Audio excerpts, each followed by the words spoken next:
So in this video today we're going to have a little look at genre, and in particular we're going to have a look at the mixed genre in the novel we're currently studying, which is called To Kill a Mockingbird. Now in To Kill a Mockingbird there are two sort of genres that people associate with this book. We've got one which is a massive word,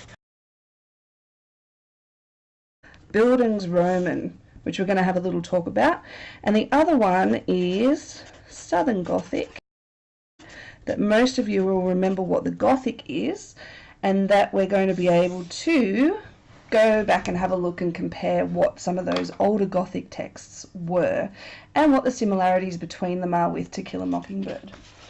Alright, so let's have a look first at bildungsroman. Bildungsroman is a German word, and in German it gets broken up into Bildungs, which means education, and then we've got Roman. So really what it means, it's just a novel in which the main characters gain some sort of education. Now in English we call this a coming of age novel. And all it means is that the main characters usually, or our protagonists, are usually children, so they're kids. So in this case we've got Scout here. Sorry, excuse my printer because it ran out of ink. And we've also got Jem, her older brother. So they are educated throughout the novel about pretty serious themes and issues to do with where they live, which we're going to have a look at. So basically they come of age or they grow up. So that is a bildungsroman. Now, our other form of genre, or the mix that we get in To Kill a Mockingbird, is Southern Gothic. So let's have a look at this. The Southern Gothic still has some of the same conventions as our original Gothic, but it's set in Southern America, which means that we get some very different sort of changes on those original conventions. So, South of America, which equals, in this case, Alabama. So, we see that many of the conventions in the Gothic are quite similar but different. So in our original Gothic, in terms of setting in particular, we have these old, isolated, sort of big Gothic castles, if you remember. Now in our Southern Gothics, we still have those old sort of buildings, and if we look at the opening of To Kill a Mockingbird, we see the courthouse, but we also have places that are quite isolated. Alright, so we're set in Maycomb, which is a little town upriver, sort of by itself, and it's a very closed off setting.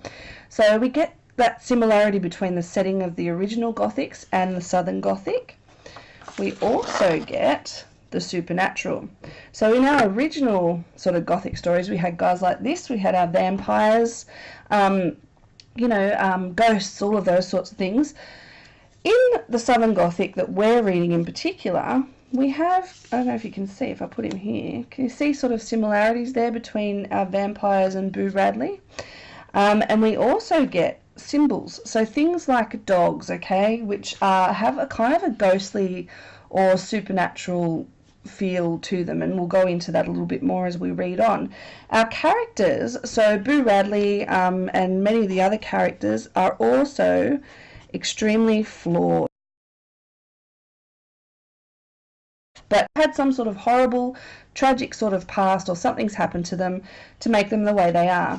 Now just a few other little things that we've got: rot and decay, and finally we have death. So in our original Gothic stories we saw that time sort of started to slip away. Everything was rotting, our setting was falling apart, our characters were falling apart. It's the same sort of thing in a Southern Gothic. The only difference is here that in our setting, where in old Gothics it was raining, it was cold, it was horrible, it was wet usually, in Southern Gothics we get this heat, this very, very hot sort of weather which drives everybody crazy. So in all of these Gothic novels, whether it's Gothic or Southern Gothic, we have weather which reflects its people, which sets up an atmosphere of rot and decay. So rain eats away at buildings, heat eats away at people's mental capacity to think straight. And we've got sort of, if we go back to the beginning where I was talking about buildings and we're talking about rot and decay, I want you to now tell me where in that opening setting, so where Harper Lee first tells us about Maycomb, you need to analyse that and you need to tell me how she sets this town up as not being the once beautiful town that it was. Okay, good luck. Bye.